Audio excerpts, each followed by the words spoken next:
நிலையற்ற சிங்காசனத்தில் இருக்கிறவனே தான் எழுதின காரியத்தை குறித்து உறுதியாய் இருப்பானானால், நான் ஆபிரகாமின் தேவன், ஈசாக்கின் தேவன், யாக்கோபின் தேவன்.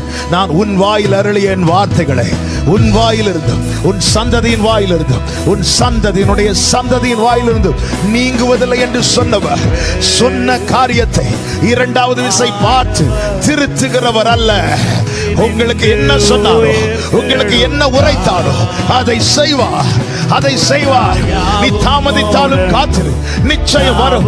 அது தாமதிப்பது இல்லை. ஒரு காரியத்தை அவர் நிர்ணயம் பண்ணி இருக்கிறார். அது சூழ்நிலைகள் மாறும், மனுஷங்க மாறுவாங்க, என் சரீர நிலைமை மாறும், என சூழ்ந்திருக்கிறவங்க மாறுவாங்க. ஆனால் என் தேவன் மாறாதவர். அவர் இரண்டாவது விசை பார்த்து திருத்துகிறவர் அல்ல. அவர் நேற்றும் இன்றும் என்றும் எப்படி மாறாதவராயிருக்கிறாரோ அதே போல அவருடைய வார்த்தைகளும் அவருடைய காரியங்களும் மாறா.